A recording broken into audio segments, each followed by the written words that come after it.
नमस्कार दोस्तों, स्वागत है आप सभी का हमारे YouTube चैनल आलोक ज्ञान गंगा में। मित्रों, हम हाजिर हैं उलझे रिश्तों के धागे का तीसरा भाग लेकर के। अगर आपने इस कहानी के पहले भागों को अभी तक आपने नहीं सुना है तो डिस्क्रिप्शन में मैंने उसका लिंक दे दिया है। इस भाग को सुनने से पहले इसके पहले के भागों को अवश्य सुने। तो चलिए मित्रों, देर ना करते हुए तीसरा भाग शुरू करते हैं। जूही के जाने के पश्चात प्रतिभा और मुकेश धीरे धीरे समय से और परिस्थिति से समझौता करना सीख रहे थे। अभी उनके चेहरे पर पहले जैसी मुस्कुराहट और आभा तो नहीं लौटी, परंतु कुछ सीमा तक संभल गए। ऊपर से सहज दिखने का प्रयास तो करना ही पड़ेगा, वरना चारों ओर से लोगों की निगाहें कांटों की तरह चुभती हैं। लोगों की आंखों में कई प्रश्न होते हैं जिनका उत्तर देना उनके लिए कठिन ही नहीं असंभव सा लगने लगता है। ऊपर से चाहे जितनी ही सहज दिखने का प्रयास करें दोनों, परंतु अंदर से बिखरे बिखरे से टूटे हुए से हैं। यह बिखरापन कभी कभी चेहरे से स्पष्ट झलकने लगता है। प्रतिभा की पड़ोसन और सहेली रितु शर्मा की नज़र जितनी तीखी है उतनी ही जुबान धारदार है। उसकी नज़र से कभी कोई बात नहीं छुपती है और कोई बात मिल जाए तो जुबान से फिसलने में भी देर नहीं लगती है। जुबान नहीं हुई, धारदार छुरी हुई। उस छुरी से अगर वह किसी पर हमला बोलती है तो सामने वाला संभाल नहीं पाता है। एक दिन सुबह सुबह आ धमकी प्रतिभा के पास। तब प्रतिभा नाश्ता करने के पश्चात लान में बैठ करके चाय पी रही थी और उदास मन से कुछ सोच रही थी। रितु को आते हुए देख करके वह संभल गई और उठ करके उसका स्वागत किया। आओ रितु, बैठो, चाय पियोगी क्या? नहीं नहीं, तुम बैठो, अभी अभी मैं चाय पी करके आ रही हूँ। खाली थी तो सोचा थोड़ी देर तुम्हारे पास बैठ करके गपशप कर लूँ। वैसे भी आज संडे है तो सभी काम आराम से होता है। और सुनाओ, क्या हाल चाल है? जूही बेटा कैसी है? आज तो संडे है, दिख नहीं रही है। इधर उधर नजर दौड़ा करके रितु ने पूछा। रितु की बात सुन करके प्रतिभा थोड़ी देर के लिए घबरा गई और चुप हो गई। मन ही मन सोचने लगी, आ गई खबरी, जरूर कुछ खबर लेने आई है, वरना सुबह सुबह कौन किसके यहाँ जाता है।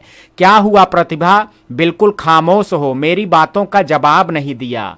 हाँ हाँ रितु, जूही आज सुबह ही निकल गई ऑफिस से। सबके साथ पिकनिक जाना है ना। हड़बड़ी में जो समझ में आया वही कह दिया प्रतिभा ने।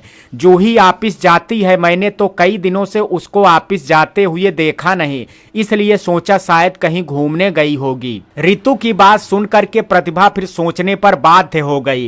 कितना ध्यान रहता है दूसरों के घर पर, अपने घर में तो ना जाने क्या खिचड़ी पक रही होगी। लोगों का स्वभाव क्यों ऐसा होता है? इसके घर भी तो कई हिस्से हैं, मुझे पता है, परंतु मैं ध्यान नहीं देती। अपने गिरेबान में लोग क्यों नहीं झांकते हैं, समझ में नहीं आता। यह मेरी सहेली है या दुश्मन है? ऐसा इंसान तो किसी का भी हितैषी नहीं हो सकता है। अभी बात पता करके सारे मोहल्ले में फैला देगी, जैसे वायरस महामारी फैलती है। फिर तुम क्या सोचने में लग गई? मेरी बातों का जवाब नहीं दिया। रितु ने प्रतिभा को झकझोरा। रोज जाती तो है ऑफिस, तुमने ध्यान नहीं दिया होगा। प्रतिभा फिर कोई बहाना बना दिया। झूठ मत बोलो प्रतिभा, कुछ बोलना भी तो नहीं आता है तुम्हें। मैंने तो सुना है तुम्हारी बेटी अपने ऑफिस के बॉस के साथ। नहीं नहीं, रहने दो, तुम्हें बुरा लगेगा। कहते कहते रुक गई रितु और प्रतिभा की आंखों में कुछ पढ़ने की कोशिश करने लगी। क्या सुना है? बात पूरी कह दो, मैं भी तो सुनूं। क्या सुना है? गुस्से में प्रतिभा ने पूछा। अपने बॉस के साथ एक ही फ्लैट शेयर करती है, अर्थात लिव इन रिलेशनशिप में रहती है। तुम्हें किसने बताया? अरे प्रतिभा, सच कहीं छुपाए छुपता है क्या? किसी ना किसी तरह के माध्यम से कानों तक तो पहुंच ही जाता है। तुम सहेली होकर के भी मन की बातें मुझे नहीं बताती हो तो क्या कहीं और से पता नहीं चल सकती है? रहती भी है तो क्या? अब दोनों एडल्ट हैं, एजुकेटेड हैं, फाइनेंशियली इंडिपेंडेंट हैं और ऐसे रिश्ते तो आजकल नॉर्मल हैं। फिर तुम क्यों जूही के रिश्तों को इतना अलग करके देख रही हो? नहीं, ऐसा कुछ नहीं देख रही हूँ, बस सब जानने की इच्छा थी इसलिए पूछा तुमसे। आखिर तुम मेरी पक्की सहेली हो, मुझे बताओगी तो किसी को बताने थोड़ी जाऊंगी। रितु की बात सुन करके प्रतिभा सोचने लगी, तुम्हारा स्वभाव मुझे पता है, तुम बिल्कुल ऑल इंडिया रेडियो हो, तुम्हारे पेट में कोई बात पचती नहीं है, तुम्हारा हाजमा बहुत कमजोर है। नाम की सहेली हो तुम, काम की नहीं। आज संडे है, जूही आएगी मुझसे मिलने, तुम मुझसे ना पूछ करके जूही से ही पूछ लेना, वही सही जवाब दे सकती है। कैसे किसके साथ रह रही है? प्रतिभा ने सीधा उत्तर देना ही उचित समझा। प्रतिभा की बात सुन करके रितु थोड़ी सी सहम गई। नहीं नहीं, मुझे जूही से कुछ नहीं पूछना है। आजकल के बच्चे, उनकी मर्जी है, किसी के साथ भी रहें, मुझे क्या करना है? बहुत से बच्चे ऐसे रहते हैं और आजकल कानून भी तो हो गया है। अभी दोनों की बातचीत चल ही रही थी कि जूही आती हुई दिखाई दी। जूही को आते हुए देख करके प्रतिभा में थोड़ी हिम्मत बढ़ गई, तो उसने कठोरता से कहा, आ गई जूही बेटा, आंटी को तुम्हें लेकर के बहुत जिज्ञासा हो रही थी, तुम आजकल कहाँ किसके साथ रहती हो, पूछ रही थी।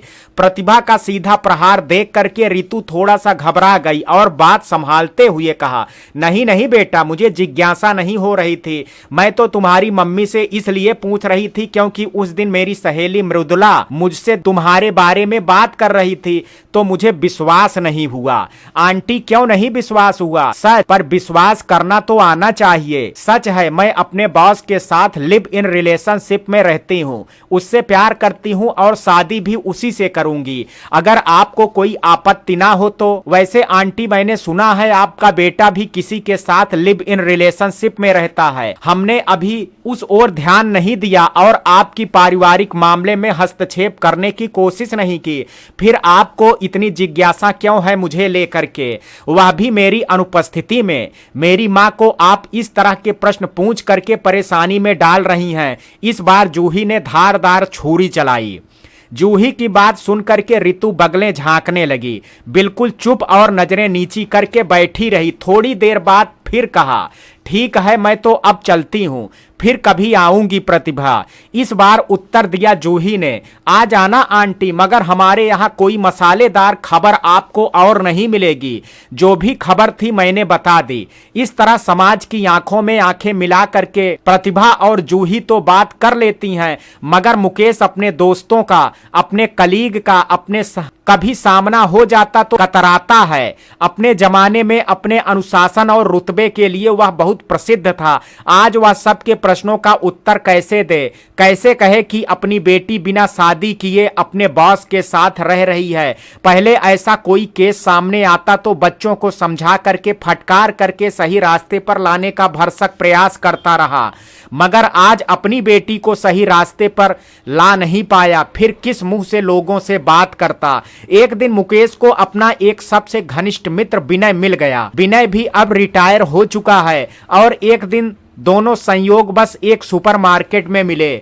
खुशी से दोनों मिले, मगर विनय की आंखों में वही प्रश्न। इसे देख करके मुकेश असहज सा महसूस करने लगा। मुकेश को इस तरह असहज देख करके विनय से रहा नहीं गया, तो उसने प्रश्न कर दिया, क्या बात है यार, तुम इतना घबरा क्यों रहे हो? ऐसा लग रहा है किसी बात को छुपाने के लिए मुझसे कतराने की कोशिश कर रहे हो। नहीं नहीं, ऐसी कोई बात नहीं है। कुछ तो है जो तुम अपने दोस्त से छुपा रहे हो। क्या बात है मुकेश? मैंने जो सुना है वह सच है क्या? क्या सुना है? घबरा करके पूछा मुकेश ने। यही कि तुम्हारी बेटी अपने बॉस के साथ लिव इन रिलेशनशिप में रह रही है। नया जमाना है, नई पीढ़ी है, उनकी इच्छा है, इसमें मैं क्या कर सकता हूँ? लाचार पिता की तरह उत्तर दिया मुकेश ने। पर यार, अपने जमाने में तुम तो बहुत ऐसे मामलों का निपटारा किया, कितना सख्त हुआ करते थे, अपनी बेटी को नहीं समझा पाए। विनय का सीधा हमला। विनय की बातों का क्या उत्तर देता मुकेश, इसलिए चुप रहा। वह अंदर ही अंदर घुट रहा था, एक व्यथा हृदय में सुई जैसी चुभ रही थी। उस दिन घर आकर के मुकेश ने ना कुछ खाया, ना कुछ पिया और ना ही प्रतिभा से कोई बात की। मुकेश की चुप्पी प्रतिभा को चुभ रही थी, मगर वह समझ करके भी कुछ कह नहीं पा रही थी। वह समझ गई थी किसी दोस्त ने या किसी कलीग ने जूही को लेकर के उसे अपमानित किया होगा।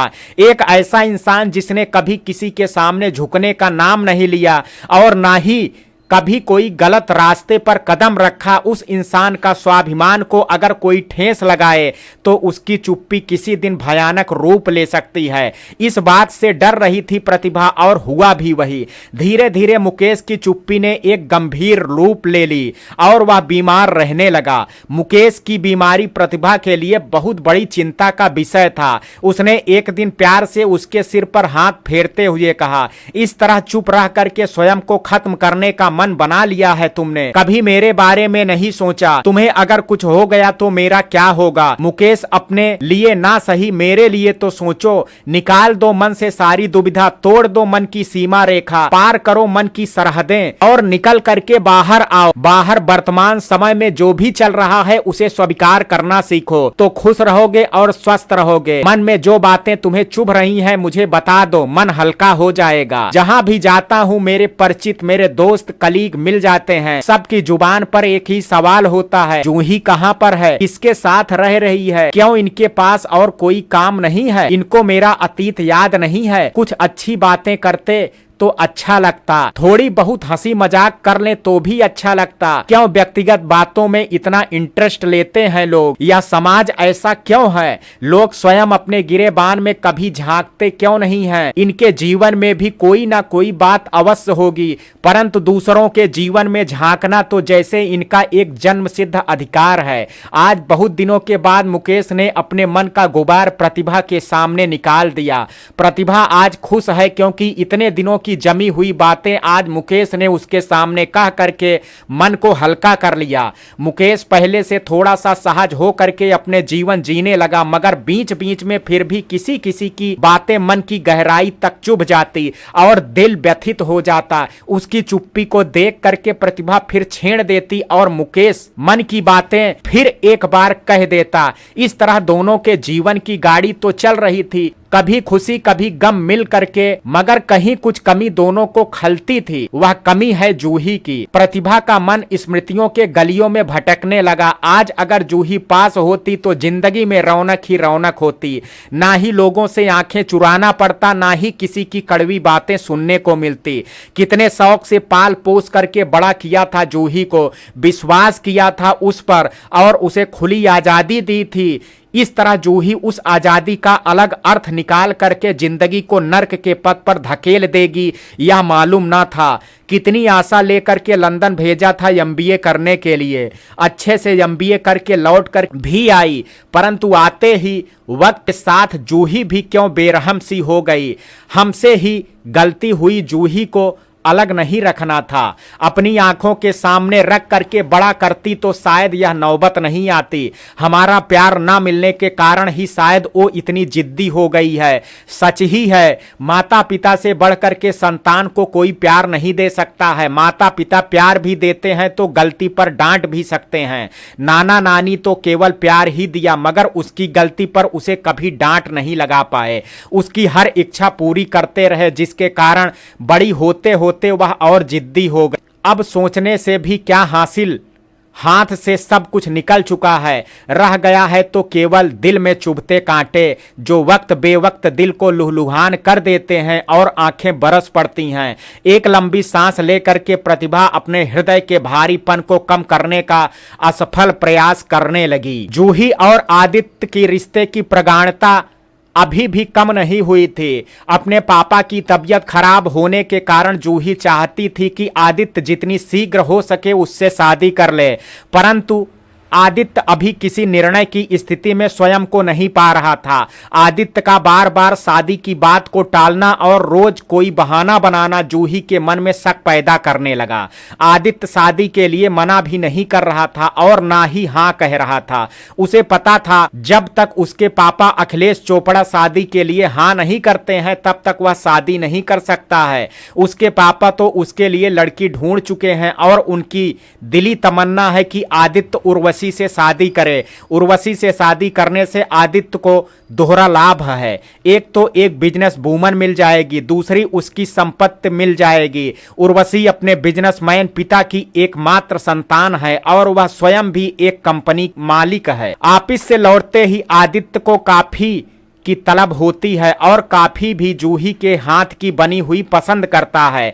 जूही आज थोड़ी थकी हुई थी, मन भी उदास उदास था, इसलिए ऑफिस से आते ही लेट गई तो कब आंख लग गई पता ही नहीं चला। घर में प्रवेश करते ही उसने जूही को आवाज लगाई, मगर कोई उत्तर ना पा करके इधर उधर कमरे में जूही को ढूंढते हुए उसके बेडरूम में आया तो देखा जूही मस्त सो रही है। ना जाने किस बात का गुस्सा था, आदित्य ने जूही पर निकाल दिया। जूही जूही करके जोर जोर से आवाज लगाई। आवाज सुन करके जूही हड़बड़ा करके उठ बैठी। इतनी जोर जोर से क्यों चिल्ला रहे हो आदि? आज मैं बहुत थकी हुई थी, इसलिए थोड़ी देर आंख लग गई। तुम आराम से भी तो बुला सकते थे। तुम्हें पता है ना, आते ही मुझे काफी चाहिए होती है। दिन भर की थकान से दिमाग की हालत खराब हो जाती है। ऐसे में एक कप कॉफी मिल जाए, वह भी तुम्हारे हाथ की बनी, तो माइंड फ्रेश हो जाता है। आदि मैं भी तो दिन भर काम करके लौटती हूँ, थक जाती हूँ, कभी कभी तो आराम करने दिया करो। तुम एक दिन एक कप कॉफी बना करके पियोगे तो क्या महाभारत अशुद्ध हो जाएगा? क्या कहा तुमने? मैं और काफी? तुमने कभी देखा है मुझे काफी बनाते हुए? नहीं बनाई तो क्या हुआ, आज बना लो, मैं भी तो देखूं तुम्हारे हाथ की काफी पी करके, मुस्कुराते हुए कहा जूही ने। चोपड़ा एंड सन्स कंपनी का इकलौता वारिस आदित्य चोपड़ा काफी बनाएगा? तुमने सोचा भी कैसे? पता भी है तुम्हें मेरे घर में कितने सर्वेंट होते हैं? बचपन से कभी एक गिलास पानी भर के नहीं पिया और तुम कहती हो मैं काफी बनाऊं? इतना सपना देखना छोड़ दो और असली धरातल पर आ जाओ। खुद को किसी बिजनेसमैन की बीबी समझने की गलती मत करो। अब तुम काफी बना करके पिलाती हो या फिर से सीसीडी चला जाऊं काफी पीने के लिए? गुस्से से आदित्य का चेहरा तमतमा रहा था। जूही को लगा आदित्य सचमुच सीसीडी चला जाएगा, वो भी अकेला। उसने बात संभालते हुए कहा, इतनी सी बात पर इतना गुस्सा? फ्रेश हो जाओ, तब तक मैं काफी बना करके देती हूँ। मेरे हाथ की काफी के बिना तो तुम्हें मजा ही नहीं आता है। यह तुम्हारा प्यार है तो गुस्सा भी करने का अधिकार है। पर आदि, तुमने जो एक सेंटेंस कहा ना कि खुद को बिजनेसमैन की बीबी समझने की गलती मत करो, इस बात से मैं बहुत आहत हूं। आज तुमने मेरे स्वाभिमान को झकझोर दिया है। अच्छा नहीं किया। बीबी नहीं हूं तो क्या हुआ, बीबी जैसे ही तो रहती हूं, एक दिन बीबी भी बन जाऊंगी। मंजिल अभी बहुत दूर है जूही। डैड किसी भी तरह तैयार नहीं हो रहे हैं शादी के लिए, पर तुम्हारी भी तो कोई इच्छा है आदि। तुम डैड से स्पष्ट क्यों नहीं कह देते कि तुम मुझसे शादी करोगे और किसी से नहीं करोगे? तुम डैड की इकलौती संतान हो, इकलौता वारिस हो, वो तुम्हें खोना नहीं चाहेंगे। उनको भी तो तुम्हें खोने का डर होगा। तुम मेरे डैड को नहीं जानती हो, बहुत जिद्दी हैं। अगर उन्होंने कुछ कह दिया तो पत्थर की लकीर समझो। अगर मैंने उनके सामने कह दिया कि मैं तुमसे शादी करूंगा तो मुझे जायदाद से बेदखल कर देंगे, फिर मैं क्या रास्ते का भिखारी बन करके भटकता रहूंगा? तो तुमने क्या सोचा, तुम्हें शादी नहीं करनी है क्या? सारी उम्र हम इसी तरह लिव इन रिलेशनशिप में ही रहेंगे? हमारे मन में तो बहुत से सपने हैं, हमारे खुद के बच्चे हो, घर परिवार हो। मेरे डैड मुझे लेकर के बहुत बीमार रहने लगे हैं। वे चाहते हैं कि हम जल्दी से जल्दी शादी कर लें। आदि समझा करो, मेरे डैड को कुछ हो गया तो। कहते कहते ही जूही की आंखों में आंसू उमड़ आए। हर समय रोना धोना मत किया करो, अब तुम्हारी रोने की उम्र नहीं है, बहुत उम्र हो गई है। तुम भी सब कुछ समझा करो, मैंने तुम्हें सब कुछ बता दिया है। अब तुम बताओ मुझे क्या करना चाहिए? हम दोनों कोर्ट मैरिज कर लेते हैं। आदि, डैड का गुस्सा कुछ दिन रहेगा, फिर धीरे धीरे सब नॉर्मल हो जाएगा। डैड के परमिशन के बिना मैं एक कदम भी आगे नहीं बढ़ाऊंगा। मुझे अपनी कंपनी का मालिक बनना है। मैं केवल तुम्हारे कारण अपनी कंपनी की संपत्ति से बेदखल होकर के भिखारी जैसा जीवन नहीं जी सकता। यह कंपनी डैड ने अपनी मेहनत से बनाई है, मैंने भी बहुत मेहनत की है। फिर क्या तुम मुझसे अलग हो जाओगे और उर्वशी से शादी कर लोगे? जूही उदास हो गई। मैंने ऐसा कब कहा डार्लिंग? तुमसे मैं शादी नहीं करूंगा। मुझे थोड़ा सा वक्त चाहिए डैड को समझाने के लिए, थोड़ा सा वक्त दो मुझे। अब जल्दी से कॉफी बना करके ले आओ, मैं फ्रेश हो करके आता हूँ। फिर दोनों बैठ करके कॉफी पीते हैं और बातें करते हैं। कॉफी पीते पीते जूही ने फिर अपने डैड की बात छेड़ी। आदि प्लीज डियर, मेरी बात समझने की कोशिश करो। डैड बहुत बीमार रहने लगे हैं, मुझे भी समझ में नहीं आ रहा है मैं क्या करूं। डैड को कुछ हो गया तो मेरी मॉम को कौन देखेगा? मैं कुछ दिन के लिए मॉम डैड के पास रह लूं तो कैसा रहेगा? बिल्कुल नहीं, तुम्हें मिलने जाना है तो जाओ, पर रात को घर आ जाना। तुम्हें पता है तुम्हारे बिना मुझे नींद नहीं आती है। तुम साथ रहती हो तो दिन भर की थकान दूर हो जाती है। मेरे प्रति भी तुम्हारी कोई जिम्मेदारी है। जूही को अपने पास खींचते हुए आदित्य ने कहा, अच्छा बाबा अच्छा, नहीं जाऊंगी, पर हाँ कल मैं छुट्टी ले लेती हूँ और कल पूरा दिन मॉम डैड के साथ रहती हूँ, ठीक है? हाँ ऐसा कर लो, परंतु शाम को घर लौट करके आ जाना। ऑफिस से आ करके मुझे तुम्हारे हाथ की कॉफी चाहिए और तुम्हारा साथ चाहिए। ठीक है जनाब, जैसा आपका हुक्म। आपका हर हुक्म सराखों पर। आदि का प्यार देख करके जूही खुश हो गई और अपना सिर आदित्य के कंधे पर रख करके उसने आंखें बंद कर ली। सुबह सुबह घर में जूही को अचानक देख करके प्रतिभा और मुकेश दोनों आश्चर्यचकित हो गए। आज जूही बहुत खुश लग रही थी। क्यों ना हो खुश? आदित्य ने अपनी प्यार की वर्षा से उसके तन मन को भिगो करके जो रखा था। इतना प्यार जताने के पीछे आदित्य का भी कोई ना कोई तो स्वार्थ होगा। सबसे बड़ा स्वार्थ तो यह है कि जितना संभव हो जूही का साथ मिले, वरना कल उसके पिता अखिलेश चोपड़ा कौन सा कदम उठाएं कोई भरोसा नहीं है। आदित्य को भी जूही के साथ रहते रहते एक नशा सा हो गया। जैसे किसी अपाहिज को बैसाखी की आवश्यकता होती है, ठीक वैसे ही आदित्य को भी जूही की सहारे की आवश्यकता होती है। जूही को इतनी खुश देख करके प्रतिभा के चेहरे पर मुस्कुराहट खिल उठी। क्या बात है जूही, आज सुबह सुबह ऑफिस नहीं गई क्या? और चेहरे पर इतनी खुशी, कोई खुशखबरी देने वाली हो क्या? प्रतिभा को लगा कहीं जूही शादी की खबर तो नहीं देने वाली है, इसलिए वह और अधिक खुश लगने लगी। सबसे बड़ी खुशी की बात यह है कि मॉम, मैं आज पूरा दिन आप दोनों के साथ रहने वाली हूँ। आज मैंने छुट्टी ले ली है और आदित्य ने मुझे परमिशन भी दे दी है, चहकते हुए कहा जूही ने। तो क्या तुझे एक छुट्टी के लिए भी आदित्य की परमिशन की जरूरत पड़ती है? उसके बिना परमिशन के तू छुट्टी नहीं ले सकती है अपनी मर्जी से? तेरी कुछ नहीं चलती क्या? माथे पर सिकन लिए कहा प्रतिभा ने। नहीं मॉम, ऐसी कोई बात नहीं है। हम दोनों के बीच में अच्छी अंडरस्टैंडिंग है, इसलिए एक दूसरे की इच्छा का ध्यान रखते हैं और कुछ नहीं। अच्छा तो फिर ठीक है, आज तू आ गई है तो एक काम करना, अपने डैड का एक बार चेकअप करा देना। अक्सर उनकी तबीयत खराब रहती है। माम, मेरे दिमाग में यह बात भी है, इसलिए खास करके मैंने आज छुट्टी ली है। डैड की तबीयत खराब है सुन करके मन उदास हो रहा था, इसलिए आदित्य ने भी मुझे तुम दोनों के पास आने के लिए कहा। जूही की बात सुन करके प्रतिभा खुश हो गई और मन ही मन सोचने लगी, दोनों खुश हैं, ईश्वर करे दोनों की जल्दी से शादी हो जाए तो हम चिंता मुक्त हो जाएंगे और धीरे धीरे मुकेश की तबीयत भी सुधर जाएगी। तुम दोनों में इतनी अच्छी अंडरस्टैंडिंग है, यह तो बहुत अच्छी बात है बेटा। अब आदित्य जल्दी से अपनी शादी के लिए तैयार हो जाए तो हम भी तनाव मुक्त हो जाएंगे। इतनी देर बाद मुकेश ने मन की बात कही, शादी भी हो जाएगी डैड, आप ज्यादा टेंशन मत लिया करो। टेंशन के कारण आपकी तबीयत खराब रहती है तो हमें भी अच्छा नहीं लगता है।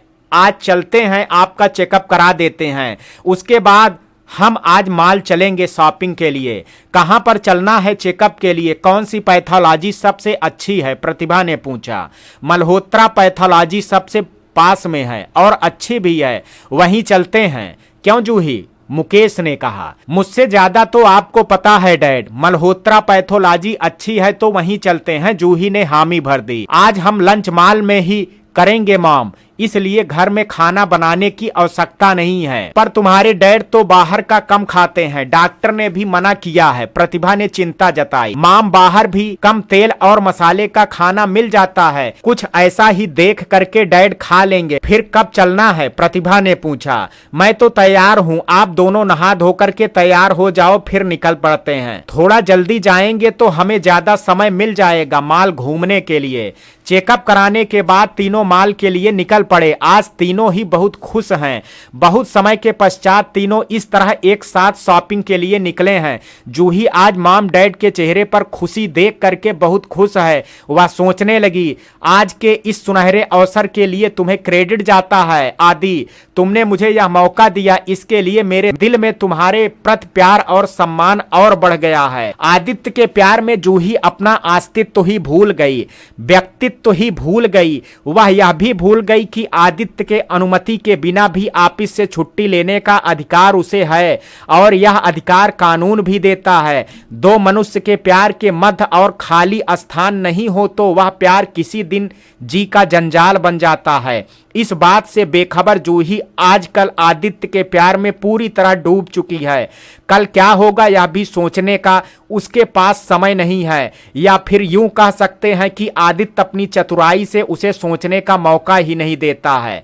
जो भी होगा समय बताएगा, क्योंकि समय बहुत बड़ा बलवान है। समय के आगे किसी की नहीं चलती है। देखते हैं आदित्य और जूही के जीवन में समय कौन सा मोड़ लाता है। जूही और उसके माता पिता की असुविधा को देखते हुए जूही के बार बार कहने से आखिर आदित्य की मानवता जाग उठी। उसने मन बना लिया कि रविवार को जाकर के अपने माता पिता से मिलना और जूही से उसकी शादी की बात करनी है। आदित्य ने जब वह बात जूही को बताई तो जूही खुशी के मारे अपने दोनों बाहें आदित्य के गले में डाल करके उसके गालों पर जाने कितनी बार चुंबन करती रही और थैंक यू बोलती रही। जब तक कि आदित्य ने उसे रोका नहीं वह रुक नहीं रही थी। पागलपन की सीमा तक जूही को खुश होते हुए देख करके आदित्य समझ गया कि सचमुच जूही उससे पागलपन की सीमा तक प्यार करती है। खुशी के मारे आज जूही की आंखें नहीं रुक रहे हैं। जाने कब से वह इसी दिन की प्रतीक्षा कर रही और आदित्य को मना रही थी। आदित्य की प्रत्येक बात को आदेश समझ करके पूरे सम्मान के साथ मान रही थी ताकि कभी तो उसका दिल पिघले।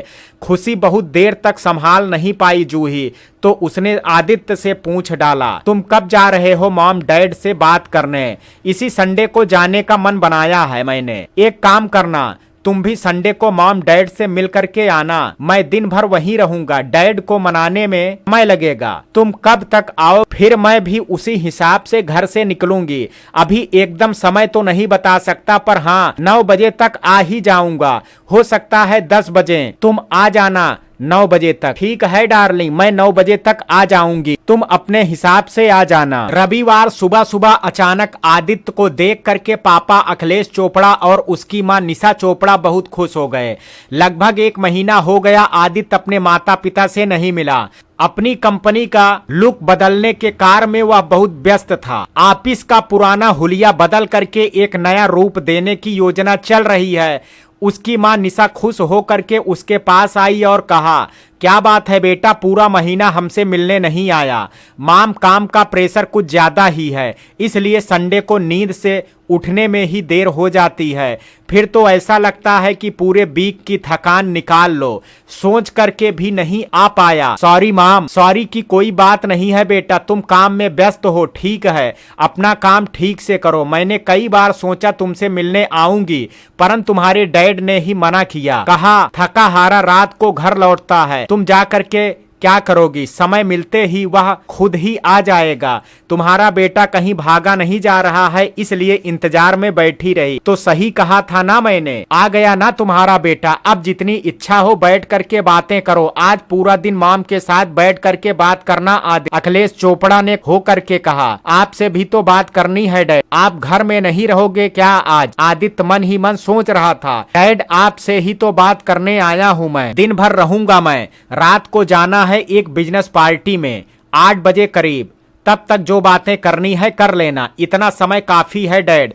कुछ बिजनेस के संबंध में भी बात करनी है। सब कुछ कैसा चल रहा है? ऑफिस का डिजाइन बदल रहा हूँ, उस पर काम चल रहा है, बहुत पुराना हो गया है, मुझे उसे एक नया रूप देना है। इंटीरियर डिजाइन भी चेंज करना है। कौन से डिजाइनर को बुलाया है? अभी बुलाया नहीं है, बुलाना है। उर्वशी को बुला लेना, वही काम को बहुत अच्छे से करेगी और रीजनेबल रेट लगाएगी। मॉम डैड अंदर पहुंचे। बैठ करके थोड़ी देर बात करते हैं और मुझे एक कप कॉफी पीनी है। हाँ चलो ड्राइंग रूम में बैठ करके बात करने हैं। तीनों ड्राइंग रूम में आकर के बैठ गए। थोड़ी देर के बाद कुक सुरेश 3 कप कॉफी लेकर के आया। कॉफी में चुस्की लेते हुए अखिलेश चोपड़ा सोच रहा था आज सही मौका है, आदित्य से शादी की बात करते हैं। ऑफिस का डिजाइन कराने के लिए उर्वशी तो आने ही वाली है, दोनों को एक दूसरे से मिलने का मौका मिल जाएगा। तुमने शादी के बारे में क्या सोचा आदित्य? उम्र हो गई है, अब तुम्हें शादी कर लेनी चाहिए। उर्वशी आएगी डिजाइनिंग करने तो उससे खुल करके बातें कर लेना, अखिलेश चोपड़ा ने कहा। उर्वशी की बात सुन करके आदित्य के मन में दुविधा उत्पन्न हो गई, फिर भी उसने आज ठान ही लिया कि पापा से बात करनी ही है। डैड, मैं एक लड़की से प्यार करता हूं, उसी से शादी करना चाहता हूं। आदित्य की बातें सुनकर के अखिलेश चोपड़ा आश्चर्यचकित हो गया। तुमने मुझे पहले कभी नहीं बताया, आज अचानक यही बताने के लिए आए हो क्या? आप लोगों से मिलना भी तो था और बातें भी करनी थी। कौन है लड़की? आपने उसे एक बार देखा था एयरपोर्ट में। हम दोनों ने एक साथ एक ही यूनिवर्सिटी में एमबीए किया है और मेरे ही ऑफिस में अब एग्जीक्यूटिव सेल्स मैनेजर है। नाम है जूही ओबराय। जूही ओबराय नाम सुनते ही अखिलेश चोपड़ा के चेहरे का भाव बदल गया। पिता का नाम क्या है? मुकेश ओबराय, आईएएस अफसर थे। मुकेश ओबराय की बेटी है। फिर तो यह रिश्ता नहीं हो सकता है। मुकेश से मेरी जानी दुश्मनी है। उसने कई बार मेरे घर में और मेरी कंपनी में छापा मारा है, यह कह करके कि मैं 2 नंबरी धंधा करता हूं और 2 नंबरी पैसे रखता हूं, इनकम टैक्स नहीं पे करता। बहुत बेइज्जती की है मेरी। मैं वह बातें भूल नहीं सकता। गुस्से से अखिलेश चोपड़ा का चेहरा लाल हो गया। डैड, वो अब रिटायर हो गए हैं, अब काहे की दुश्मनी? आप लोगों की दुश्मनी के कारण हम भी अब दुश्मनी करें क्या? जूही से मैं स्कूल से ही प्यार करता हूँ, फिर भी शादी नहीं हो सकती है, कर्कश स्वर में कहा अखिलेश चोपड़ा ने। क्यों नहीं हो सकती डैड? मुझे कहने में कोई शर्म नहीं है। जूही के साथ मैं लंदन से ही लिव इन रिलेशनशिप में रहता हूँ। हम दोनों की अंडरस्टैंडिंग बहुत अच्छी है। जूही तो मेरे प्यार में पागल है। उससे शादी नहीं करूंगा तो बहुत गलत हो जाएगा डैड। उसने अगर कुछ कर लिया तो मैं अपने आप को कभी माफ नहीं कर पाऊंगा। प्लीज डैड, अपनी दुश्मनी भूल जाइए और हमें शादी कर लेने दीजिए। बहुत समय से जूही मुझसे कह रही है शादी के लिए, मैंने ही अब तक उसे रोक रखा है। आपसे परमिशन लेनी है इस कारण। तो फ्लैट में तुम दोनों साथ में रहते हो, इसलिए तुमने फ्लैट लेने की बात कही। हाँ डैड, आजकल लिव इन रिलेशनशिप में रहना तो नॉर्मल बात हो गई है। हम लोग दोनों एडल्ट हैं और मैं जूही के बिना रह नहीं सकता। मुझे हमेशा उसकी जरूरत पड़ती है। अगर मैं तुम्हें परमिशन नहीं दूं तो क्या करोगे? हम दोनों कोर्ट मैरिज कर लेंगे। कोर्ट मैरिज कर लिया तो मैं जायदाद से तुम्हें बेदखल कर दूंगा। आप ऐसा नहीं कर सकते हैं क्योंकि कानूनन मैं ही आपकी जायदाद का वारिस हूँ। अगर आपने ऐसा कुछ किया तो मैं कोर्ट में केस कर सकता हूँ। प्लीज डैड, समझने की कोशिश करिए। घर परिवार का मामला है, कोर्ट तक नहीं जाना चाहिए। तुम भी समझने की कोशिश करो आदित्य। मैंने उर्वशी के पिता को प्रॉमिस किया है। वो मेरा बहुत अच्छा दोस्त भी है। मेरा प्रॉमिस झूठा निकल जाएगा अगर तुमने मेरी बात नहीं मानी तो। वैसे भी आदित्य, एक बात सोच करके देखो, अगर तुमने उर्वशी से शादी की तो तुम्हें एक बहुत खूबसूरत बिजनेस वूमेन पत्नी के रूप में मिलेगी, साथ में सारी जायदाद भी मिलेगी। तुम उस जूही से शादी करोगे तो तुम्हें क्या मिलेगा? कुछ भी नहीं, ऊपर से सास ससुर की जिम्मेदारी भी उठाने पड़ेगी। जायदाद की लालच में मैं एक लड़की के साथ धोखा करूं, वो भी ऐसी लड़की के साथ जिसके साथ मैं 3 साल से लिव इन रिलेशनशिप में रह रहा हूं? नहीं डैड, यह बहुत बड़ा धोखा हो जाएगा जूही के साथ। मैं ऐसा नहीं कर सकता। ठीक है, फिर जूही से शादी कर लो और भिखारी बन करके सड़क पर घूमते रहो। मुझ पर केस भी ठोकोगे तो केस लड़ने के लिए तुम्हारे पास इतने रुपए भी नहीं होंगे और सारी उम्र निकल जाएगी लड़ते लड़ते। मैं अपनी जायदाद अपने भतीजे के नाम कर दूंगा। अखिलेश चोपड़ा का चेहरा गुस्से से तमतमा रहा था। अपने डैड की बात सुन करके आदित्य को इतना गुस्सा आया कि उसने कॉफी का कप उठा करके जमीन पर जोर से पटक दिया। कप के टुकड़े चारों ओर बिखर गए। गुस्से से उसका चेहरा लाल हो गया और पूरे चेहरे पर पसीना आ गया।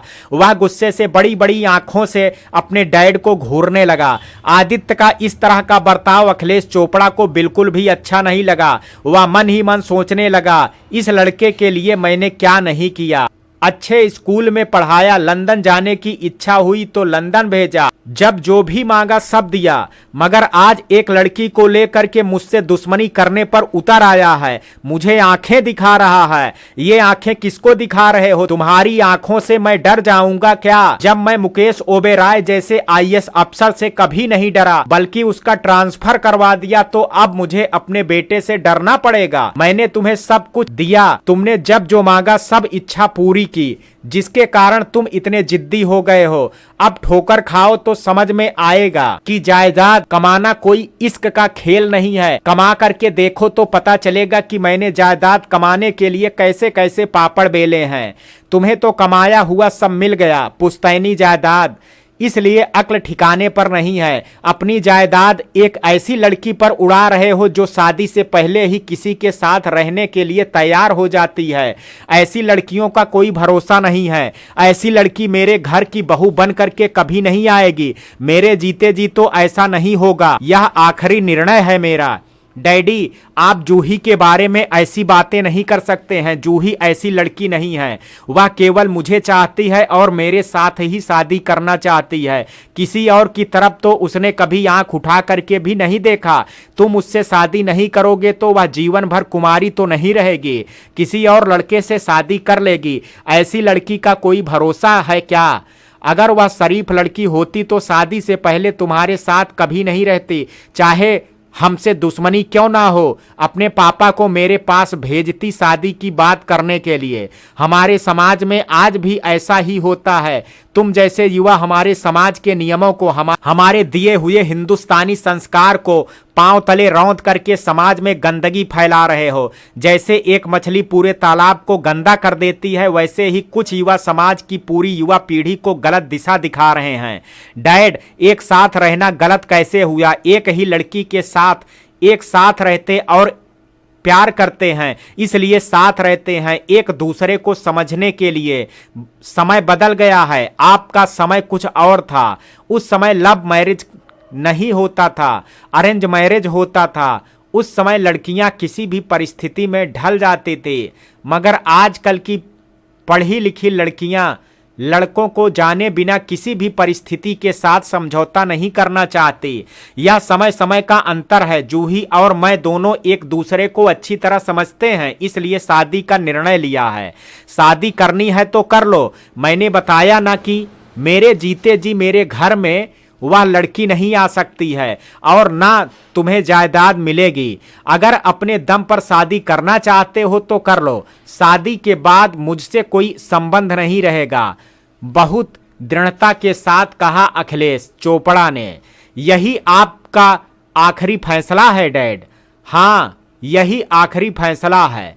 तुम्हें कुछ वक्त दे रहे हैं। उर्वशी से मिल लो, बात कर लो और सोच लो तुम्हें क्या निर्णय लेना है, फिर मुझे बताना। बहुत देर हो गई है, अब मुझे पार्टी के लिए निकलना है। अखिलेश चोपड़ा अपने कमरे की तरफ चला गया तैयार होने के लिए।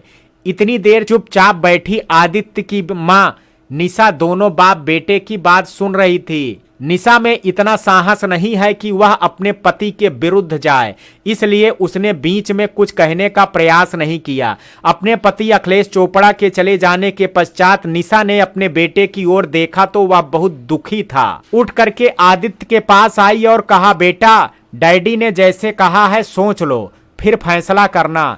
तुम्हारे डैडी की बात पत्थर की लकीर होती है, इसलिए मैंने भी कुछ नहीं कहा। मेरी बात भी नहीं सुनेंगे।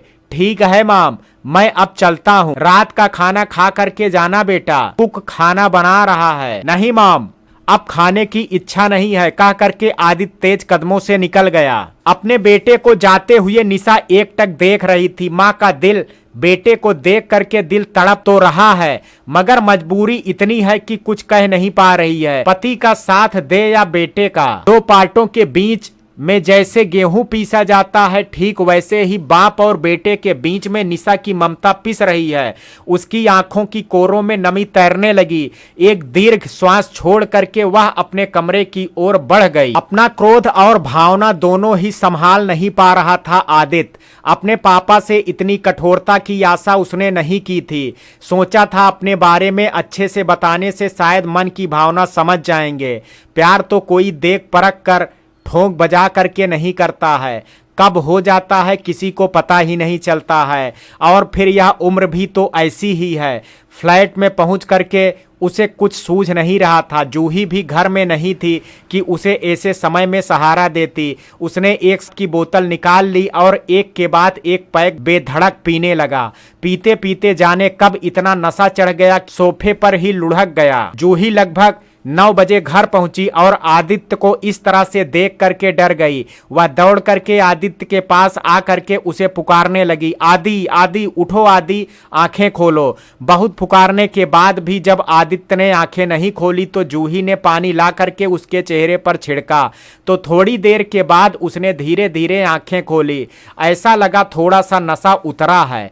क्या हुआ आदि, तुम इतना क्यों पी गए? पूरी बोतल खाली कर दी, आदित्य के सिर पर हाथ फेरते हुए जूही ने कहा। जूही का प्यार भरा स्पर्श पा करके आदित्य ने अपना हाथ पकड़ लिया और उसके हाथों से चेहरा छुपा करके छोटे बच्चों के जैसे रो पड़ा। इस दुनिया में कोई किसी का नहीं होता है जूही, मम्मी पापा भी अपने नहीं होते हैं। उनके लिए धन संपत्ति की कीमत अपने बेटे से ज्यादा है। आज यही प्रमाण हो गया।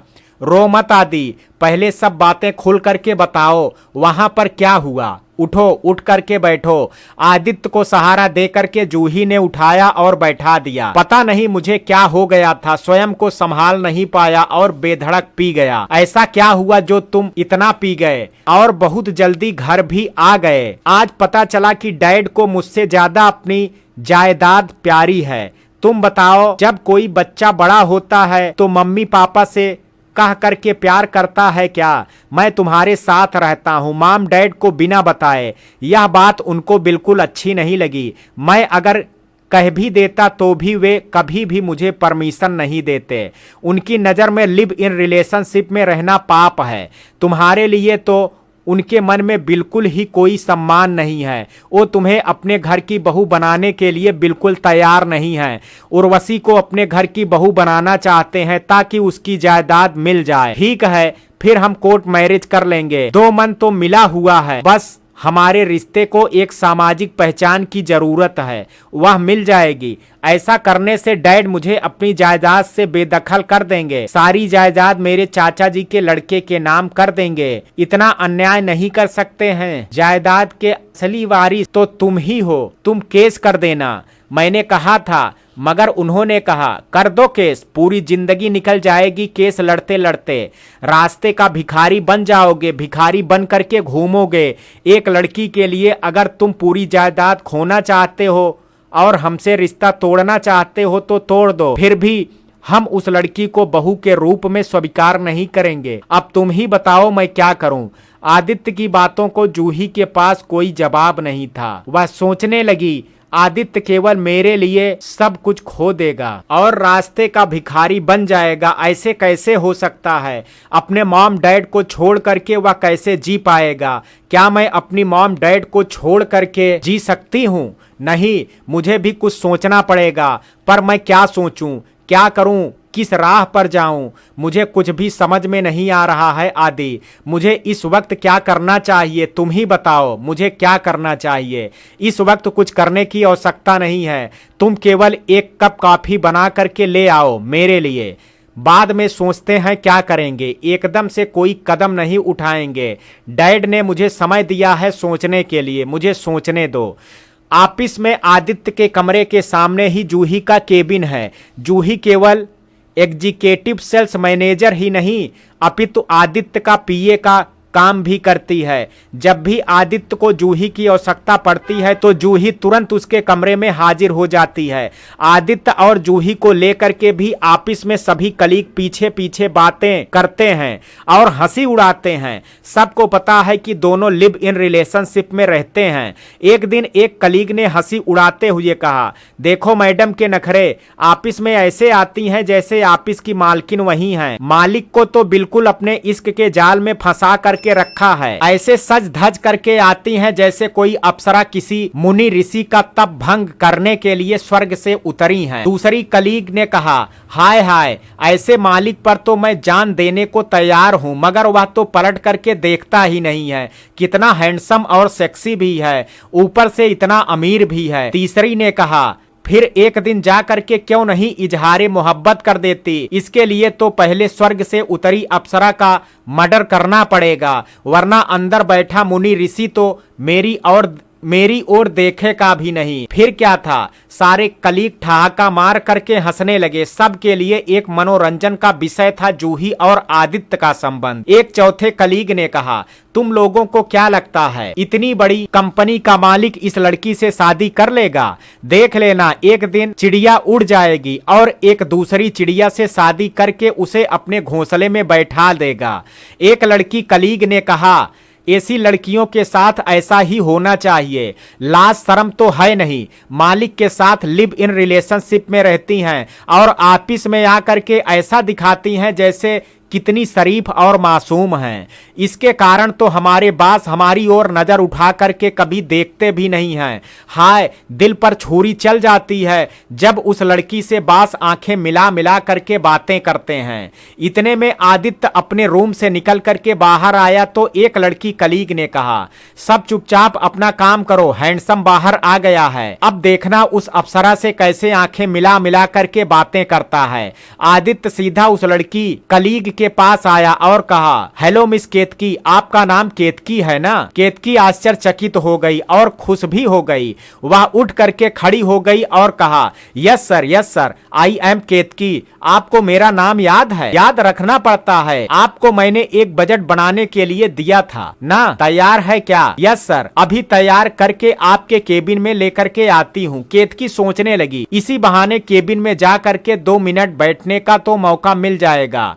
अपने बॉस के साथ जूही को जलाने में बड़ा मजा आएगा। ओके, आप तैयार करके मिस जूही को दे देना, जूही मुझे दे देगी। Yes sir. फिर केतकी सोचने लगी, रास्ते का पत्थर, इसके कारण तो बॉस के केबिन में जाने का भी मौका नहीं मिलता है। काश की ऑफिस से चली जाए तो हम सबको चैन मिलेगा। आदित्य से अपने रिश्ते के कारण जूही को समाज के बहुत से बाधाओं से जूझना पड़ता है, बहुत सी तीखी नजरों का सामना करना पड़ता है। जूही को पता है सारे कलीग उसे लेकर के बहुत सारी बातें और हंसी उड़ाते हैं, मगर आदित्य के प्यार के कारण वह हमेशा बिंदास और बेफिक्र रहता है। वह तो आदित्य के कारण सब कुछ सहन करने के लिए तैयार है, मगर आदित्य से अलग होना उसे मंजूर नहीं है।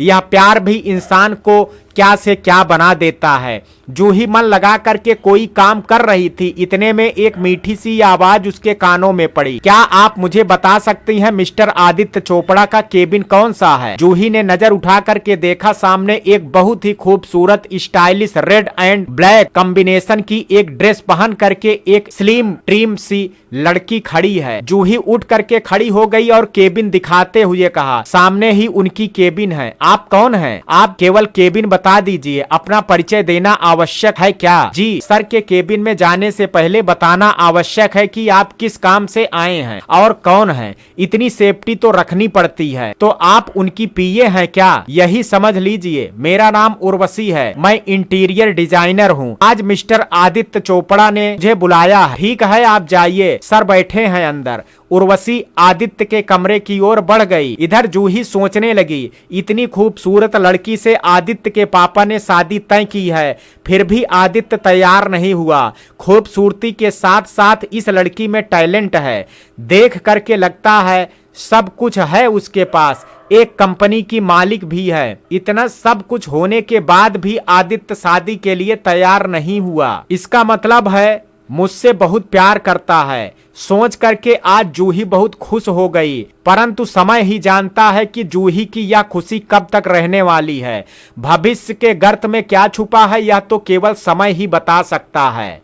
मैं आई कम इन मिस्टर आदित्य? दरवाजा खोल करके दरवाजे पर खड़ी होकर के ही उर्वशी ने कहा, तो एकदम से आदित्य ने नजरें उठा करके देखा, सामने उर्वशी खड़ी है। आदित्य उठ करके खड़ा हो गया और उर्वशी का वेलकम करते हुए कहा, you are most welcome Miss Urvashi, please come in and sit down. Urvashi ने बैठते हुए कहा, thank you very much Mister Aditya, how are you? I am fine. आप कैसी हैं? मैं अच्छी हूँ, तभी तो आपके पास आई हूं, एक मुस्कान बिखेरते हुए उर्वशी ने कहा। उर्वशी को मुस्कुराते हुए देख करके मन ही मन आदित्य सोचने लगा, बहुत प्यारी सी मुस्कान है और इस ड्रेस में बहुत खूबसूरत लग रही है उर्वशी। डैड ने अच्छी लड़की पसंद की है, मगर मैं भी क्या कर सकता हूं। मैं जूही से पहले से ही प्यार करता हूं, अब उसे मना कैसे कर सकता हूं। आप कुछ सोच रहे हैं मिस्टर आदित्य? मेरी बातों का आपने जवाब नहीं दिया। उर्वशी की बात सुनकर के आदित्य का ध्यान भंग हुआ। हाँ हाँ, बिल्कुल सही कहा आपने। कटसी के नाते हम पूछ ही लेते हैं, इसलिए मैंने भी पूछा।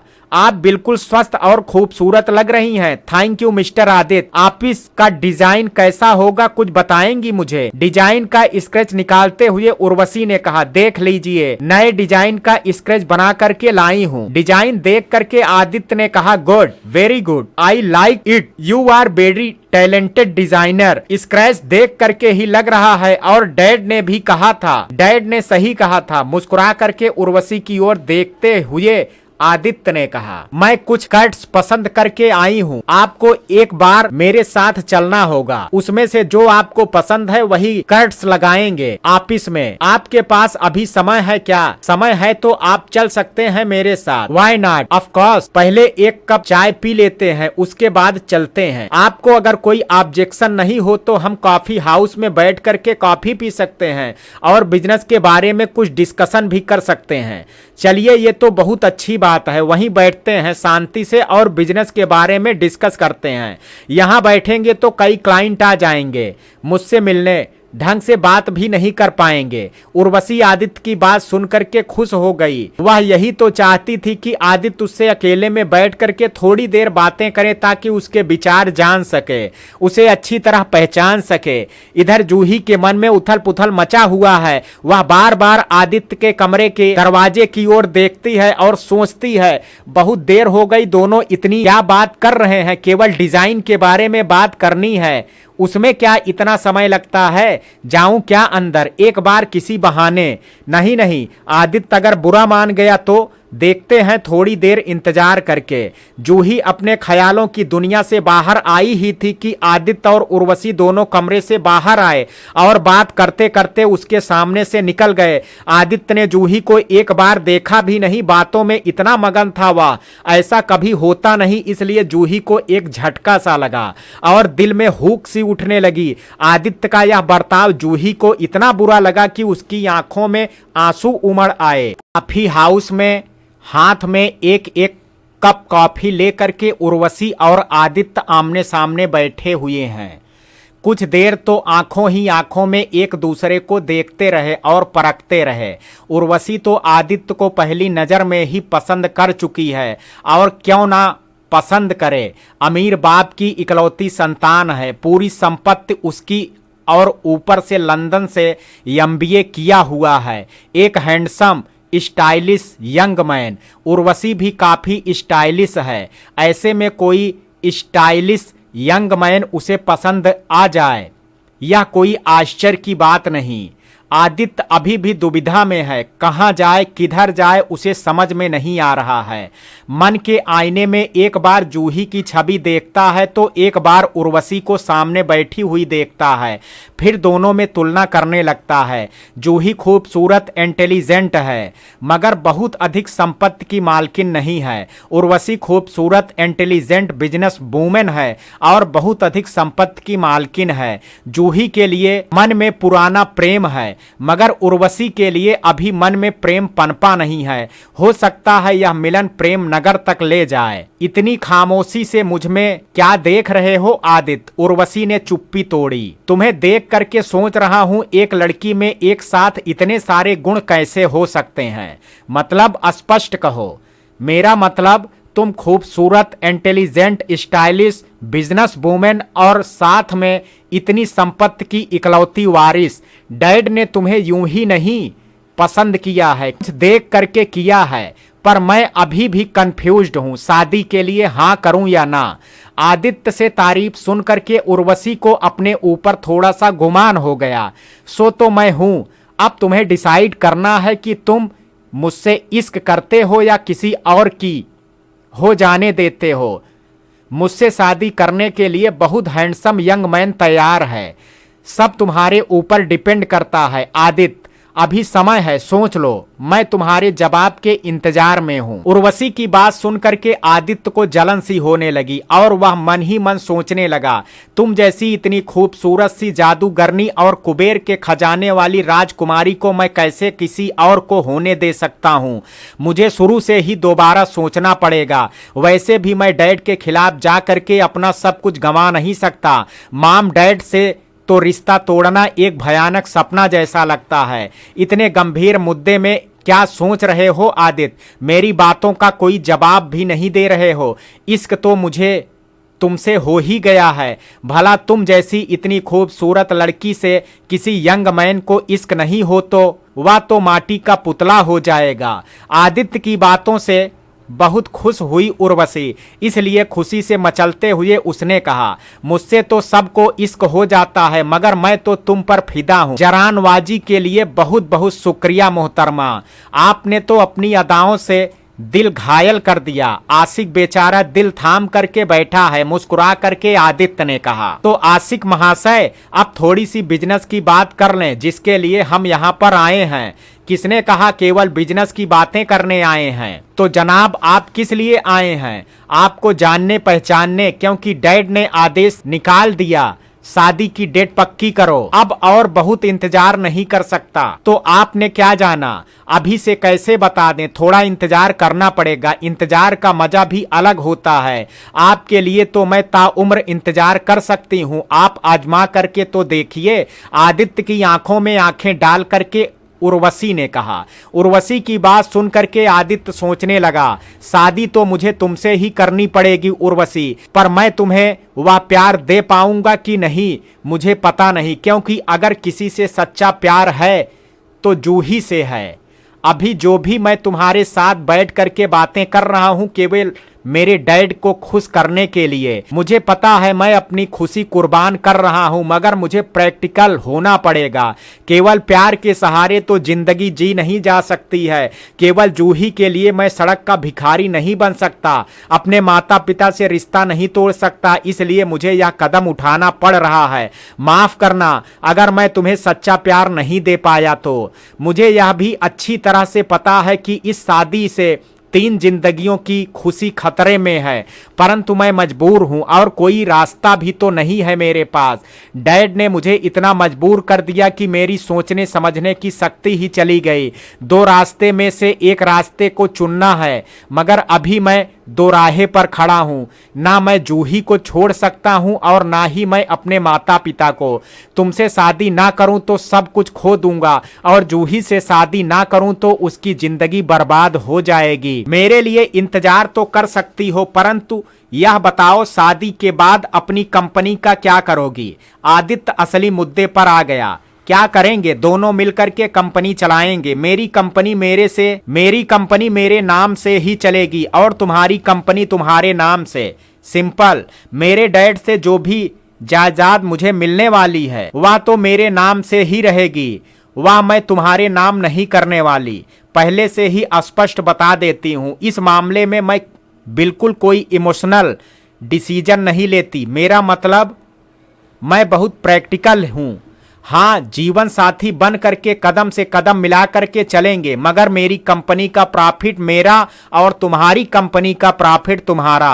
तुमसे ऐसी ही उम्मीद थी मुझे। आजकल की लड़कियों को ऐसी ही होना चाहिए, प्रैक्टिकल। किसी से इश्क करके भावना में बह करके अपनी बर्बादी नहीं लानी चाहिए। I like your attitude. You are intelligent and clever business women. सब डैड ने सिखाया है। उनकी इकलौती लड़की हूं, इसलिए हर तरह की ट्रेनिंग दी है मुझे, तभी तो आज यहां पर खड़ी हूं। तुम्हारे डैड भी तो उतने ही क्लेवर बिजनेसमैन हैं। मेरे डैड से बहुत सारी बातें सुनी हैं, इसलिए मेरे डैड तुम्हें और तुम्हारे डैड को पसंद करते हैं। वो क्या कहते हैं, जैसा बाप वैसी बेटी। यू लाइक दैट कह करके मुस्कुरा दिया आदित्य ने। बहुत देर हो गई आदित्य, अब मुझे जाना पड़ेगा। मैंने अपने मैनेजर को एक काम दिया था, जा करके मुझे देखना है काम हुआ कि नहीं हुआ, नहीं तो नुकसान हो जाएगा।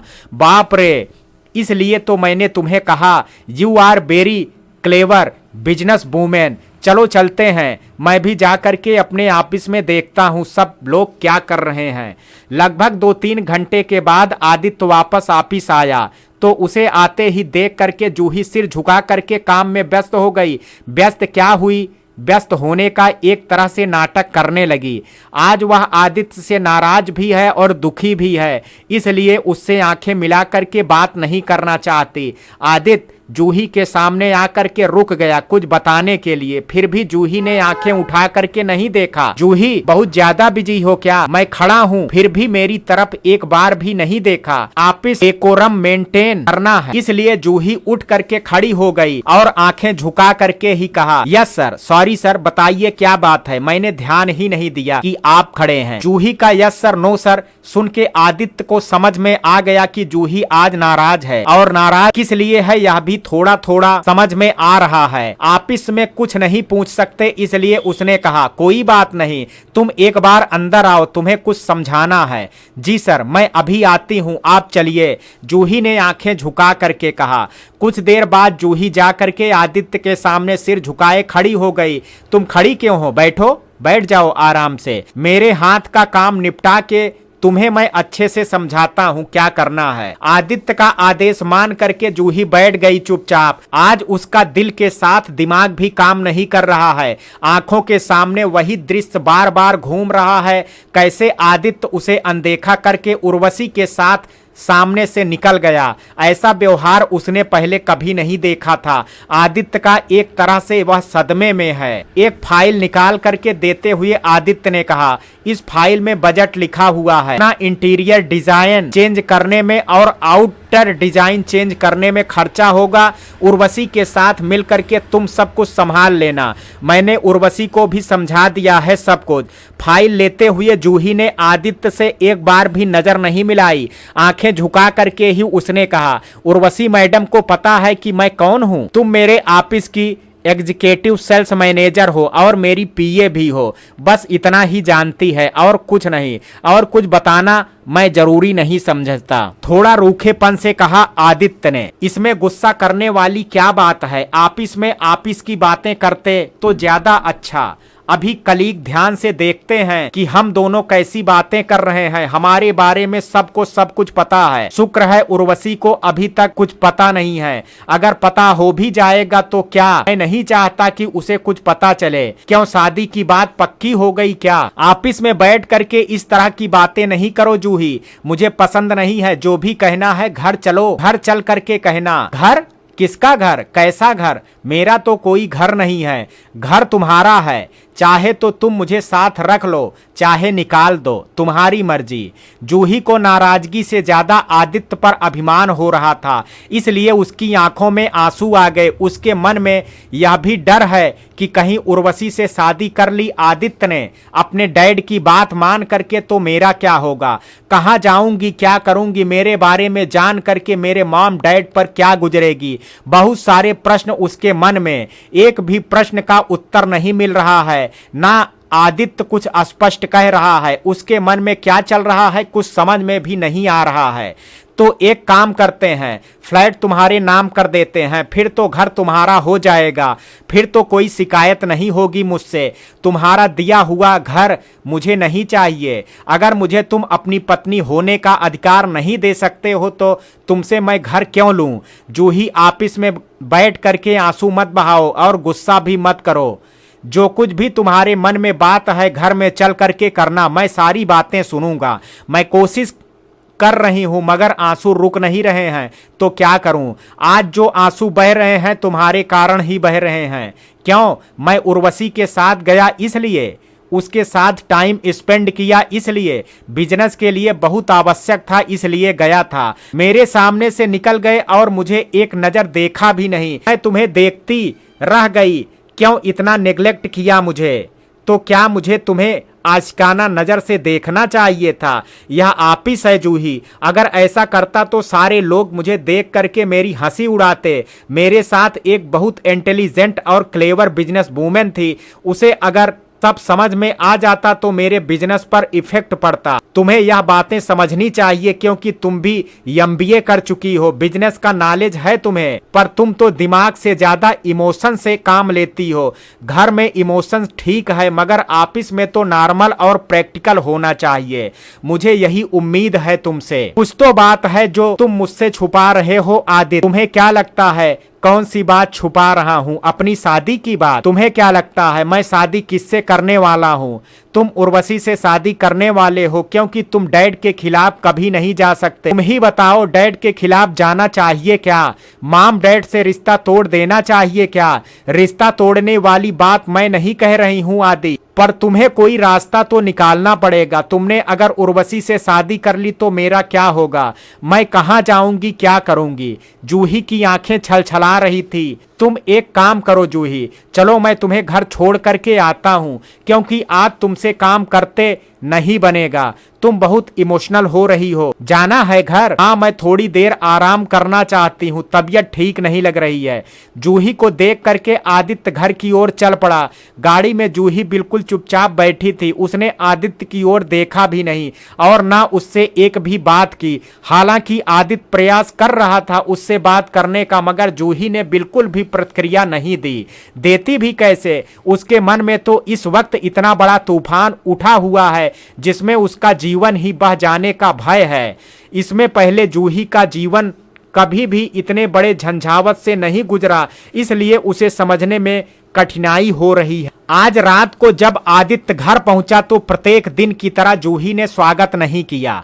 वह अपने बिस्तर पर चुपचाप पड़ी थी। तन शिथिल था और मन में बहुत उदास था। आदित्य ने जब जूही को नहीं देखा तो वह सीधे सोने के कमरे में आया।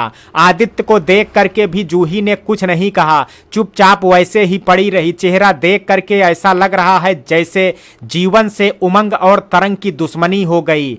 वह खिलखिलाता हुआ चेहरा आज मायूसी की काली चादर से ढका हुआ है। ना होठों पर मुस्कान है, ना आंखों में चमक है। उसे देख करके ऐसा लग रहा है ना जाने कितने दिनों से बीमार है। जूही को ऐसी हालत में देख करके आदित्य को थोड़ा सा संदेह हुआ और उसने धीरे से पूछा, क्या हुआ जूही, तबीयत खराब है क्या? जूही ने फिर भी कोई जवाब नहीं दिया तो आदित्य ने उसका बांह पकड़ करके उसे हिलाया और कहा, अगर तबीयत खराब है तो चलो डॉक्टर के पास चेकअप करा लेते हैं। इसकी कोई आवश्यकता नहीं है, मैं ठीक हूं। ठीक हो फिर तुम इतनी चुप क्यों लेटी हो? मुझे कॉफी नहीं पिलाओगी? नहीं, आज मन नहीं है। वैसे भी तुम कॉफी हाउस से कॉफी पी करके ही तो आए हो। किसने कहा कॉफी पी करके आया? काम था इसलिए देर हो गई। तुम्हें क्या सपना आया था? ऑफिस से गए तो थे कॉफी पीने के लिए उर्वशी के साथ। कमान जूही, बच्चों जैसी बातें मत करो। बिजनेस को लेकर के कई बार कई लोगों के साथ कॉफी हाउस रेस्टोरेंट जाना पड़ता है, बात भी करनी पड़ती है और उनके साथ बैठना भी पड़ता है। तुम क्या जानो, तुम तो कोई बिजनेस चला नहीं रही हो। जितना काम मैं बताता हूं उतना ही करती हो। कब तक उस बात को लेकर के बैठी रहोगी? आगे भी मुझे उर्वशी के साथ कई बार रेस्टोरेंट, सीसीडी, कभी किसी बिजनेस पार्टी में जाना पड़ सकता है। इसका अर्थ यह तो नहीं है कि उसके साथ मेरा कोई गलत रिश्ता है। आदित्य झल्ला पड़ा। गलत नहीं तो सही रिश्ता तो जुड़ने जा रहा है। कौन सा सही रिश्ता जुड़ने जा रहा है? तुम कहना क्या चाहती हो, स्पष्ट कहो। कहने की क्या आवश्यकता है? तुम खुद ही जानते हो कौन सा रिश्ता जुड़ने जा रहा है। डैड ने रिश्ता पक्का किया है, मैंने मना भी किया था, उनसे लड़ाई भी की तुम्हारी खातिर। मैंने क्या क्या नहीं किया, फिर भी तुम मुझे गलत समझ रही हो। तुम गलत हो, इसमें गलत क्या समझना? अगर तुम सही होते तो डैड की बात मानने से पहले मेरे बारे में सोचते। सोच तो रहा हूं तुम्हारे लिए, फ्लैट तुम्हारे नाम कर दूंगा, रुपए पैसे जो चाहिए तुम्हें हेल्प मिल जाएगी, नौकरी तो है तुम्हारे पास। डैड को समझाने की मैंने बहुत कोशिश की परंतु वह नहीं माने तो मैं क्या कर सकता हूं?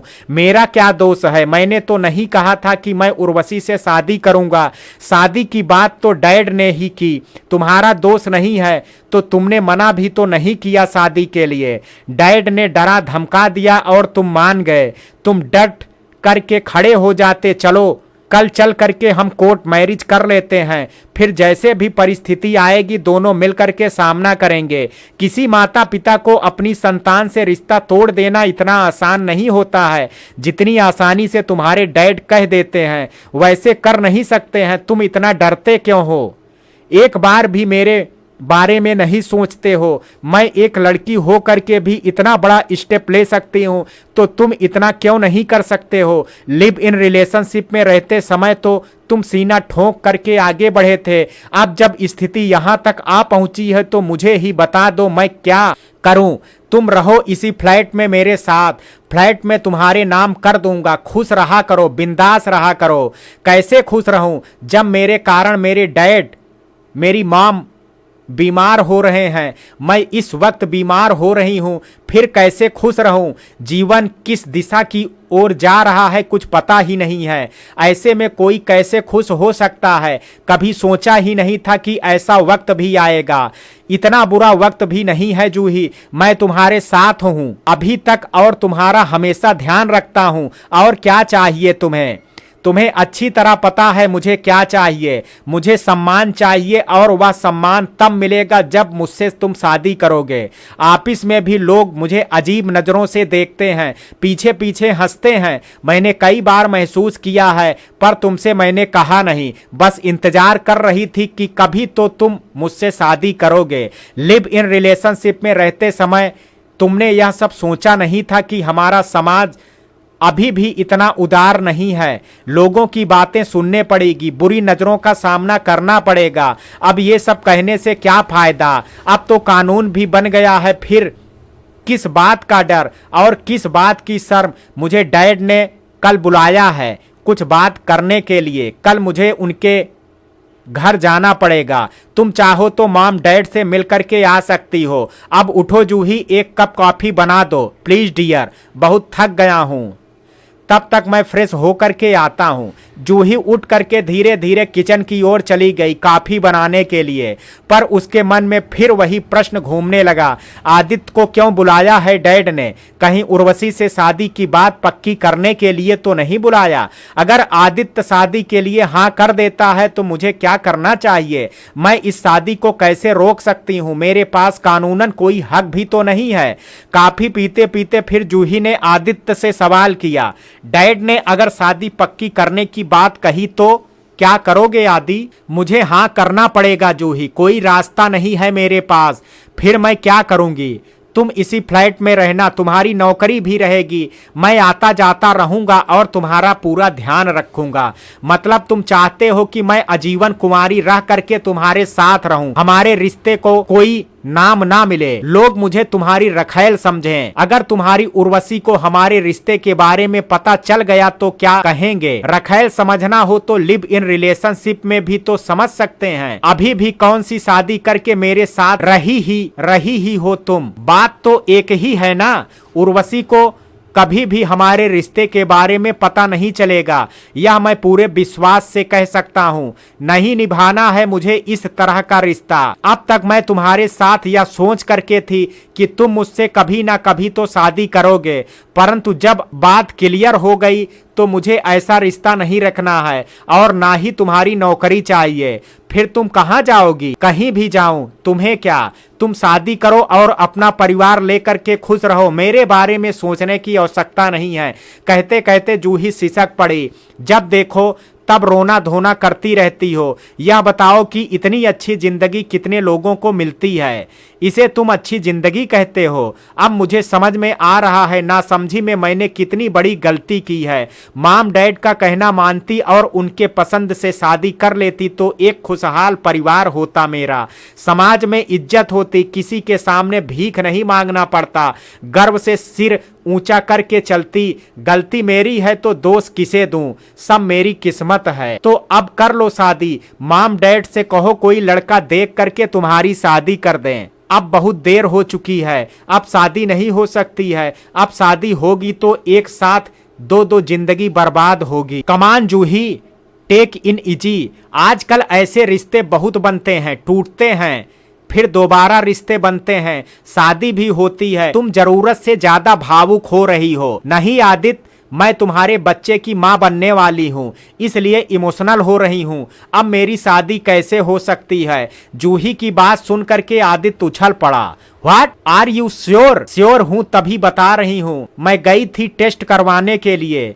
कुछ देर तो चुपचाप आदित्य कुछ सोचता रहा, फिर धीरे से कहा, एक काम करो, कल चल के अबॉर्शन करा लो, किसी को कानो कान खबर भी नहीं होगी। इस बार आदित्य की बात सुनकर के जूही आश्चर्यचकित हो गई।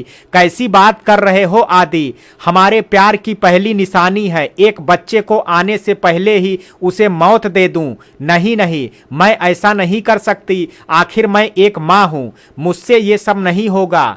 अब तुम्हें मुझसे शादी करनी ही होगी। यह संभव नहीं है जूही, मैं अपनी मॉम डैड को नहीं छोड़ सकता और ना ही अपनी संपत्ति छोड़ सकता हूँ। मुझे कल जा करके डैड से बात करनी है और डैड जो कहें वह मानना भी है। आदित्य की बात सुन करके जूही का चेहरा गुस्से से तमतमा उठा। वह चिल्ला पड़ी, you are loser, you are cheater, तुमने मुझे चीट किया है, स्पाइनलेस हैंडीकैप पर्सन। मैं तुम्हें चैन से नहीं जीने दूंगी। मैं सारी बातें उर्वशी को बताऊंगी। देखती हूं कैसे उससे शादी करते हो तुम। माइंड योर लैंग्वेज जूही, तुम जैसे इंसान के लिए यही लैंग्वेज सही है। सही तो कहा है मैंने। तुम्हारी रीढ़ की हड्डी ही नहीं होती तो डैड के सामने डट करके खड़े होते। तुम्हारे जैसा स्पाइनलेस इंसान खड़ा कैसे होगा? जूही की आंखें आग बरसाने लगी। जूही की बातें सुन करके आदित्य गुस्से में हाथ उठाने लगा तो जूही ने हाथ पकड़ लिया। नहीं आदित्य, पता है तुम्हारे शरीर में बहुत ताकत है, परंतु मैं यह सब बर्दाश्त करने वालों में से नहीं हूं। तुम मर्दों का काम ही क्या है? रात को औरतों के साथ सोना, जब मन भर जाए तो किसी और का हाथ पकड़ लेना। तुम केवल लूजर ही नहीं हो, कैरेक्टरलेस भी हो। कोई कैरेक्टर नहीं है तुम्हारा, और यह बात मैं ठोक ठोक करके उर्वशी को बताऊंगी। अपना हाथ छुड़ाते हुए आदित्य ने भी गुस्से में कहा, तुम क्या करती थी? तुम नहीं सोती थी क्या मेरे साथ? हाँ सोती थी, मगर मैं तो तुम्हें छोड़ करके जा नहीं रही हूँ। तुम जा रहे हो मुझे छोड़ करके। इसका क्या प्रूफ है कि बच्चा मेरा ही है? ऐसी बात करने से पहले ईश्वर ने तुम्हें गूंगा क्यों नहीं बना दिया? जरूरत पड़ी तो मैं डीएनए टेस्ट कराऊंगी, फिर सब प्रूफ हो जाएगा। गुस्से से दांत पीसते हुए कहा जूही ने। रोते रोते जूही ने अपने कुछ कपड़े सूटकेस में भरे और दरवाजा खोल करके बाहर निकलने लगी तो आदित्य ने उसका हाथ पकड़ लिया। नहीं जूही, इस तरह से मत जाओ, यह घर तुम्हारा है, इस घर में तुम रहो। मैं जाता हूँ डैड के पास। कभी मेरी जरूरत पड़े तो मुझे बुला लेना, मैं अवश्य आऊंगा। और मैं अभी भी कहता हूँ तुम्हारी भलाई के लिए कि तुम अभी अबॉर्शन करा लो, नहीं तो समाज तुम्हें जीने नहीं देगा। मुझे जीने लायक रखा ही कहाँ है तुमने? अब मेरी चिंता मत करो, अपनी चिंता करो। हाँ एक बात कह देती हूँ, मर भी जाऊंगी तो तुम्हें कभी नहीं पुकारूंगी, तुमसे कोई मदद नहीं लूंगी। यह मेरा वादा रहा तुमसे। अपना हाथ छुड़ा करके जूही रोते हुए घर से निकल गई और अंधेरे में ओझल हो गई। अमावस की रात जैसा अंधकार उसके जीवन में घिर आया। पता नहीं कब जीवन आकाश के अंधेरे में तारे झिलमिलाते और उसे सही रास्ता दिखाएंगे। आज अमावस की रात ने उसके तन पर अपनी काली चादर उड़ा दी। आज भाग्य उससे विमुख है। कभी तो उसके जीवन आकाश में सूरज उगेगा और नव प्रभात की रश्मियों से जीवन आंगन अलौकित हो उठेगा। तो मित्रों, कहानी के इस भाग में आज इतना ही। शेष कहानी कल सुनेंगे भाग 4 में। कहानी का ये भाग आपको कैसा लगा, आप अपनी राय मुझे कमेंट बॉक्स में जरूर दीजिएगा। वीडियो पसंद आया हो तो वीडियो को लाइक शेयर, अगर चैनल पर पहली बार विजिट कर रहे हैं तो कृपया चैनल को सब्सक्राइब करना ना भूलें। कल मिलते हैं कहानी के शेष भाग के साथ। तब तक के लिए जय हिंद, जय भारत।